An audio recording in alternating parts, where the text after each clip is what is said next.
Hello everyone, ఇలాంటి videos మీకు ముందుగా కావాలి అనుకుంటే మా ఛానల్ని సబ్స్క్రైబ్ చేసుకొని పక్కనే ఉన్న బెల్ ఐకాన్ని క్లిక్ చేయండి. అప్కమింగ్ రివ్యూలోకి వెళ్ళిపోదాం. ఎపిసోడ్ స్టార్ట్ అవ్వగానే DBST కాలేజ్లో వసుధార బర్త్డే సెలబ్రేషన్స్ చాలా గ్రాండ్గా జరిపిస్తారు. మను కేవలం కేక్ కటింగే కాకుండా స్పోర్ట్స్, గేమ్స్, ఫన్, అంత్యాక్షరి లాంటి అన్ని గేమ్స్ని స్టూడెంట్స్తో సరదాగా అందరూ ఆడుతూ ఉంటారు. వసుధార కూడా చాలా హ్యాపీగా ఫీల్ అవుతుంది. వసుధార హ్యాపీగా ఉండడంతో మహేంద్ర, అనుపమ, మను కూడా చాలా హ్యాపీగా ఉంటారు.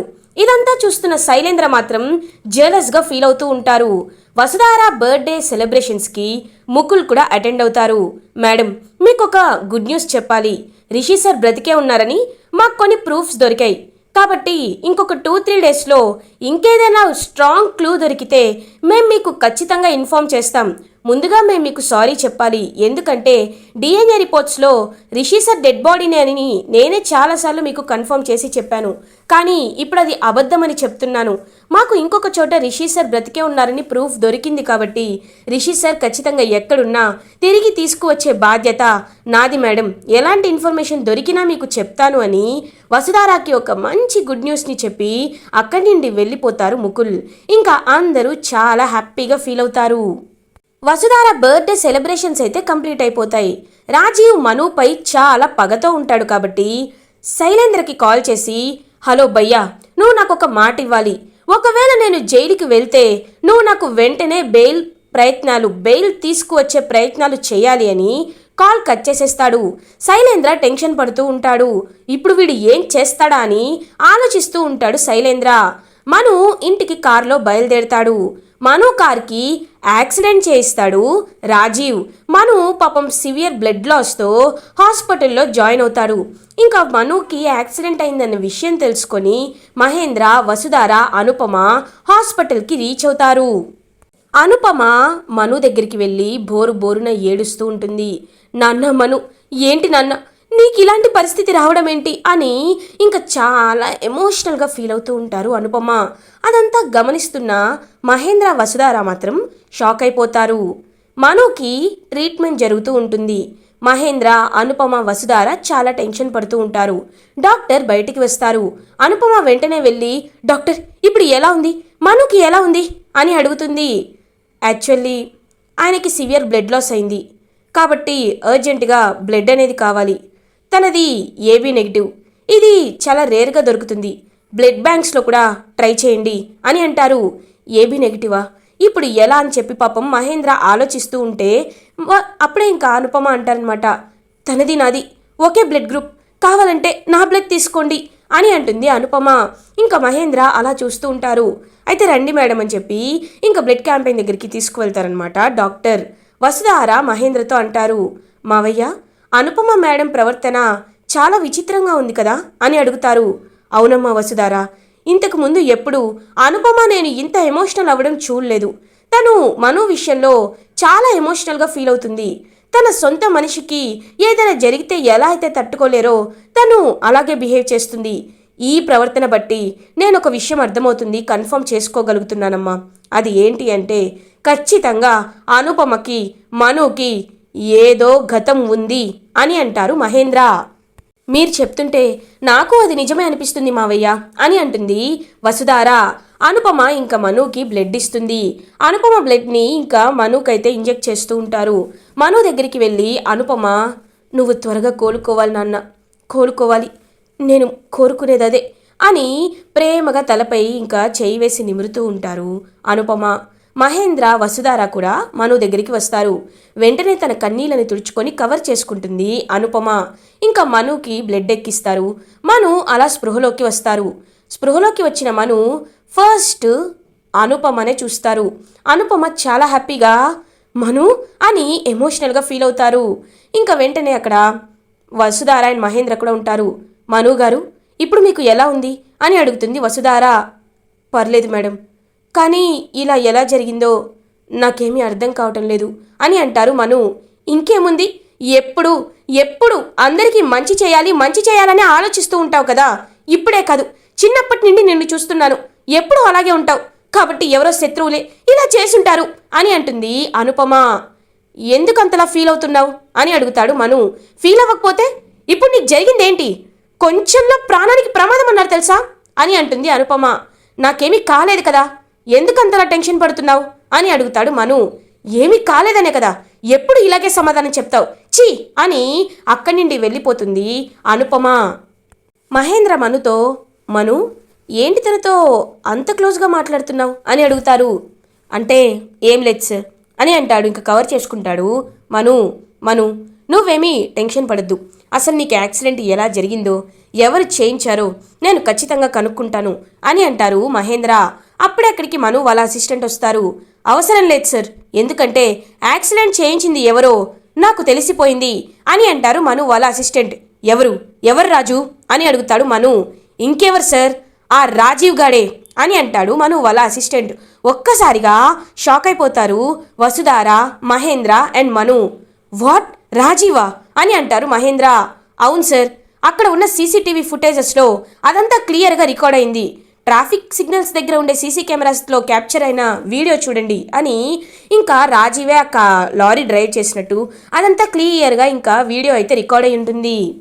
అంటే వాడు మనుషుల్ని చంపడానికి కూడా వెనకాడటం లేదన్నమాట అని అంటారు మహేంద్ర. ఇంకా వసుధార అయితే ఒక్కసారిగా స్టన్ అయిపోతుంది. మేడం, ఇలా చూస్తూనే ఊరుకుంటే ఇవాళ నాపై అటాక్ చేయించాడు, రేపు మీపై కూడా అటాక్ చేయించే అవకాశం ఉంది. మనం దీన్ని ఇక్కడితో ఆపాలి మేడం. మీకు అతన్ని పోలీసులకి అప్పచెప్తే ఏదైనా ప్రాబ్లం ఉందా అని అడుగుతాడు మను. చిచ్చి, నాకెలాంటి ప్రాబ్లం ఉంటుంది? అయినా అలాంటి రాక్షసుడు, అలాంటి ఒక మృగం బయట తిరిగితే ఎవ్వరికైనా ప్రమాదమే. అలాంటి వాణ్ణి ఖచ్చితంగా జైల్లో పెట్టాల్సిందే అని అంటుంది వసుధార. రాజు, నువ్వు వెళ్ళి వెంటనే పోలీస్ స్టేషన్లో కంప్లైంట్ ఫైల్ చేయి. వాడు ఎక్కడున్నా సాయంత్రానికల్లా నా ముందు నిలబడాలి అని అంటాడు మను. ఓకే సార్ అని అక్కడి నుండి వెళ్ళిపోతారు మను వాళ్ళ అసిస్టెంట్. ఇది ఇలా ఉండగా శైలేంద్ర తన రూమ్లో ఒకవైపు బెల్టు, ఇంకొక వైపు ఏమో టిష్యూస్, ఇంకొక వైపు ఏమో కొంచెం కారం కూడా పెట్టుకుంటాడు. ఇంకా అదంతా చూస్తూ అలా ఇంకా కారం చేతిలో తీసుకొని తన దగ్గరికి పెట్టుకోవాలనుకుంటుంటాడు, తీసేస్తూ ఉంటాడు. ఇంకా అలా చేస్తూ ఉంటాడు శైలేంద్ర. దేవయాని అక్కడికి వస్తుంది. నాన్న శైలేంద్ర, ఏం నాన్న ఎప్పుడూ లేనిది కారం ఒక బాక్స్లో లేక ఎందుకు తీసుకువచ్చావు? ఏ ఆ ధరణితో ఉంటూ నీకు కూడా వంట చేయాలనిపిస్తుందా అని అడుగుతుంది దేవయాని. అలా కాదు మమ్మీ, ఏం చేయమంటావు? నన్ను ఏం చేయమంటావు? బెల్ట్తో కొట్టుకున్నాను, అప్పటికప్పుడు మనశ్శాంతి దొరికింది, కానీ మళ్ళీ నా ఆలోచనలు నాకు మొదలయ్యాయి. టిష్యూస్తో ఏడుపుని తుడుచుకున్నాను, అయినా నా మనసులో బాధ కరగట్లేదు. అందుకే ఈ కారాన్నైనా టేస్ట్ చేశాను, లేకపోతే నా కళ్ళల్లో కొట్టుకుంటైనా నాకు కాస్త ప్రశాంతంగా ఉంటుందేమో అని అంటాడు శైలేంద్ర. ఇవేం పిచ్చి పనులు నాన్న, అయినా ఇప్పుడు ఏమైందని అని అంటారు. అవ్వడానికి ఏముంది బామ్, ఆ వసుధార ఎంతో గ్రాండ్గా బర్త్డే సెలబ్రేట్ చేసుకుంది. అందరూ ఆ వసుధారకి జేజేలు కొడుతున్నారు. ఇంకొక విషయం తెలుసా నీకు? ముకుల్ వచ్చి పెద్ద ట్విస్ట్ ఇచ్చాడు. ఆ రిషి ఇంకా బ్రతికే ఉన్నాడు, ఒక 2-3 రోజుల్లో మీకు అప్డేట్ ఇస్తాను, మీరు ప్రశాంతంగా ఉండండి అని చెప్పాడు. అప్పటి నుండి నాకు ఇంకా టెన్షన్ మొదలైంది. ఇప్పుడు ఏం చేయాలో అర్థం కావట్లేదు. ఒకవైపు ఆ రాజీవ్ గారు ఫోన్ చేసి, భయ్యా నేను ఒకవేళ జైలుకు వెళ్తే నాకు బెయిల్ తీసుకురా అని చెప్పి కాల్ కట్ చేశాడు. మళ్ళీ చేస్తుంటే ఫోన్ ఎత్తట్లేదు. వీళ్ళందరూ కలిసి నన్ను వేపుకు తింటున్నారు మమ్మీ అని అంటాడు శైలేంద్ర. నాన్న శైలేంద్ర, ఎన్ని సమస్యలు ఉన్నా అన్నిటినీ స్థితప్రజ్ఞతతో బ్యాలెన్స్ చేసేవాడే గొప్పవాడు నాన్న. అయినా కష్టాలనేవి మనుషులకి రాకుండా వేరే వాటికి వస్తాయా ఏంటి? ఈ ఫ్యానులకి, ఏసీలకి వస్తాయా? రావు కదా. కష్టాలు మనుషులకే వస్తాయి. కాబట్టి నువ్వు ఎక్కువగా కంగారు పడద్దు. అయినా ఆ రాజీవ్ గాడు తక్కువ చేసి నువ్వు ఎప్పుడు చూడొద్దు. ఎందుకంటే వాడి ధైర్యం ఏంటో నాకు బాగా తెలుసు. వాడికి మను అడ్డుగా ఉన్నాడు కాబట్టి మనుని చంపేసినా చంపేస్తాడు. నువ్వు ఆ గుడ్ న్యూస్ గురించి ఎదురు చూడాలి నాన్న, అంతేకాని నువ్వు ఇలా డీలా పడిపోతే ఎలా అని అంటారు. అదే టైంకి ఫణీంద్ర శైలేంద్ర దగ్గరికి వస్తారు. శైలేంద్ర, దేవయాని మీకు ఒక విషయం చెప్పాలి అని అంటారు. ఏంటి డాడీ అది అని అడుగుతాడు శైలేంద్ర. పాపం మనుకి యాక్సిడెంట్ అయిందంట, హాస్పిటల్లో జాయిన్ చేశారంట, సివియర్ బ్లడ్ లాస్ కూడా అయిందంట. కానీ అనుపమ టైంకి రక్తం ఇచ్చి మన మనుని సేవ్ చేసిందంట. ఇప్పుడు మను హ్యాపీగా ఉన్నాడు, డిశ్చార్జ్ కూడా అవ్వబోతున్నాడు అని చెప్తారు. ఒక్కసారిగా షాక్ అయిపోతారు దేవయాని అండ్ శైలేంద్ర. ఏంటి హ్యాపీగా ఫీల్ అవుతారని చెప్తే అలా షాక్ అయ్యారు? ఇదంతా నాకు మహేంద్ర చెప్పాడు అని అంటారు ఫణీంద్ర. ఓ, బ్రతికి బయటపడ్డాడు, మంచి విషయమే కదండి అని అంటుంది దేవయాని. ఇంకా బౌల్లో కారం అవన్నీ చూస్తారనమాట ఫణీంద్ర. ఏంటి ఏంటి శైలేంద్ర, నీ రూమ్లో ఈ బెల్ట్, ఈ కారం ఏంటివన్నీ అని అడుగుతారు ఫణీంద్ర. ఏం లేదు డాడీ, ఏం లేదు అని కవర్ చేసేస్తూ ఉంటాడు శైలేంద్ర. ఒకసారి మనం మను వాళ్ళ ఇంటికి వెళ్ళి రావడం మంచిది, ఎందుకంటే పాపం యాక్సిడెంట్ అయింది కదా, తన్ని పలకరించాలి. ఎంతైనా మను మన కాలేజ్ బోర్డ్ డైరెక్టర్, సరేనా, రెడీ అవ్వండి అని అక్కడి నుండి వెళ్ళిపోతారు ఫణీంద్ర. ఇది ఇలా ఉండగా ఈవినింగ్ అవుతుంది. మను వాళ్ళ ఇంటికి మహేంద్ర, వసుధార, అనుపమ అండ్ ఫణీంద్ర, శైలేంద్ర, దేవయాని, ధరణి అందరూ రీచ్ అవుతారు. ఇంకా మనుని పాపం అందరూ పరామర్శిస్తూ పలకరిస్తూ ఉంటారు. అదే టైంకి మను వాళ్ళ అసిస్టెంట్ రాజీవ్ని లాక్కొని వస్తాడు. రాజీవ్ని అక్కడ చూసి శైలేంద్ర ఒక్కసారిగా షాక్ అయిపోతాడు. మహేంద్ర వెంటనే రాజీవ్ కాలర్ పట్టుకొని, ఎందుకురా, ఎందుకిన్ని పాపాలు చేస్తున్నావు పాపాత్ముడా అని చెప్పి రాజీవ్ చెంపపై ఒక్కటి గట్టిగా కొడతారు. రాజీవ్ వెంటనే అది అని చెప్పి తుడిచేసుకుంటాడు. ఏంటి సార్, ఎప్పుడూ లేనిది నాపై చేసుకుంటున్నారేంటి? ఓ, ఈ మను యాక్సిడెంట్ గురించి తెలిసిపోయిందా అని అంటాడు రాజీవ్. నీకు ఎంత ధైర్యం రా అని అంటారు మహేంద్ర. సార్ ఆగండి, నాకు ఒక విషయం అర్థం కావట్లేదు. రిషి సార్ బ్రతికే ఉన్నారని నా డార్లింగ్ వసు నమ్ముతుంది. మీరు ఆ ప్రయత్నంలో ఉండకుండా మనుకి యాక్సిడెంట్ అయితే మీ బ్లడ్ ఎందుకు అంత బాయిల్ అవుతుంది? మనుకి ఏదో జరిగితే మీరెందుకు అంత ఆవేశపడుతున్నారు? ఇదేదో నాకు డౌట్గా ఉంది అని అంటాడు రాజీవ్. వసుధార రాజీవ్ చెంపపై గట్టిగా ఒక్కటి కొడుతుంది. ఒక్కసారిగా రాజీవ్ షాక్ అయిపోతాడు. ఏయ్ వసుధార అని అంటాడు. నోర్ముయ్, నీ మాటలు, నీ ప్రవర్తన బట్టే నువ్వు మనిషివి కాదు అని అర్థమవుతుంది. ఎందుకు ఇలా చేస్తున్నావు? పెళ్ళైన ఒక అమ్మాయిపై ఆశపడుతున్నావు, ఇంకా నన్ను పెళ్లి చేసుకోవాలనుకుంటున్నావు.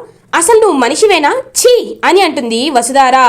వసు, నువ్వు నన్ను అవమానిస్తున్నావు అని అంటారు రాజీవ్. నిన్ను అవమానించేదేంట్రా? ఇంకొకసారి మా జోలికి కానీ నా వాళ్ళ జోలికి కానీ వస్తే నేను మాటలతో చెప్పను అని గట్టిగా బెదిరిస్తుంది వసుధార రాజీవ్కి. ఇంకా వెంటనే మను అయితే సైలెంట్గా అదంతా చూస్తూ ఉంటాడు. సూపర్ భయ్యా, నువ్వు మా వసుని కూడా బాగా మార్చేశావు.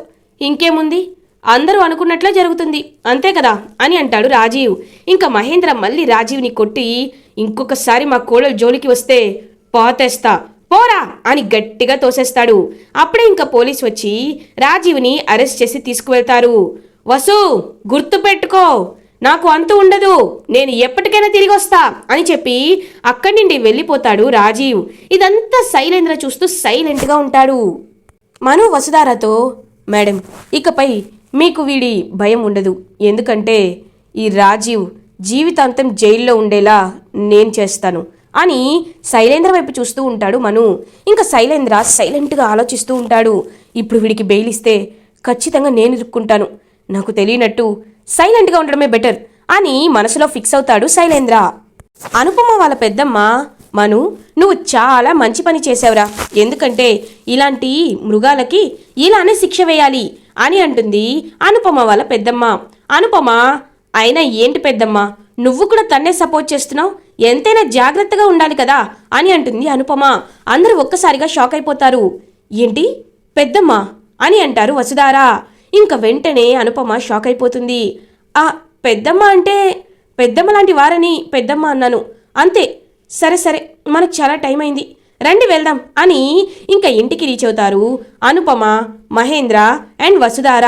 ఇంకా మహేంద్ర అండ్ వసుధార మాత్రం అనుపమ వైపు తను చాలా డౌట్గా చూస్తూ, తనపై అయితే ఒక స్ట్రాంగ్ డౌట్ అయితే ఎస్టాబ్లిష్ అవుతుంది మహేంద్రకి అండ్ వసుధారకి. ఇది ఇలా ఉండగా రాజీవ్ని జైలుకి తీసుకువెళ్తారు.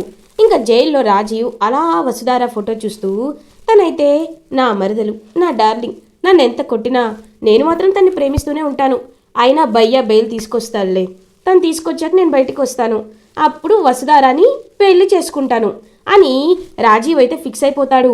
ఇంకా రాజీవ్ వెనకాలే ఒక మనిషి కనబడతాడు. హలో అని అంటారు ఆ వ్యక్తి. ఎవరు నువ్వు అని అడుగుతాడు రాజీవ్. ఈ ఫోటోలో ఉన్న అమ్మాయి అని అంటారు ఆ వ్యక్తి. తను నా మరదలు వసుధార, తను నీకు తెలుసా అని అంటాడు రాజీవ్. తెలుసు అని అంటారు. ఎవరు నువ్వు అని అడుగుతాడు రాజీవ్. అప్పుడు మనకి చూపిస్తారు భద్రని. ఇంకా భద్రని అలా ముకులైతే పట్టుకొని జైల్లో వేయడం జరుగుతుందనమాట. ఇంకా భద్ర తను నా లైఫ్ని సర్వనాశనం చేసింది. ఇప్పటి వరకు ఒక్క పోలీసుకి కూడా దొరకని నేను దొరికిపోయానంటే తన వల్లే. తనపై నేను పగ సాధించాలనుకుంటున్నాను అని అంటాడు భద్ర. హలో హలో, మాటలు కాస్త జాగ్రత్తగా రాని. తన మీద నువ్వు పగ సాధించడం ఏంటి? తన్ని నేను పెళ్లి చేసుకోవాలనుకుంటున్నాను అని అంటాడు రాజీవ్. అలా ఇద్దరు ఒకరి ఫ్లాష్ బ్యాక్ అయితే ఒకరు తెలుసుకుంటూ ఉంటారనమాట. ఇంకా వెంటనే భద్ర అయితే తను జీవితాంతం ఏడవాలంటే వీడికిచ్చి పెళ్లి చేయాలన్నమాట. అలా చేస్తే ఖచ్చితంగా వసుధార మనశ్శాంతిగా ఉండదు. చావు కంటే మనశ్శాంతి లేకపోవడమే పెద్ద శిక్ష. కాబట్టి వీడికి నేను హెల్ప్ చేయాలి అని భద్ర రాజీవ్తో ఫిక్స్ అవుతాడు. ఇది ఇలా ఉండగా వసుధార కాలేజ్కి రీచ్ అవుతుంది. మహేంద్ర, అనుపమ వీళ్ళందరూ కూడా కాలేజ్కి రీచ్ అవుతారు. మను కూడా కాలేజ్కి వస్తాడు. అనుపమ వెంటనే మనుతో, మను ఎందుకు కాలేజ్కి వచ్చావు? రెస్ట్ తీసుకోవచ్చు కదా అని అడుగుతారు.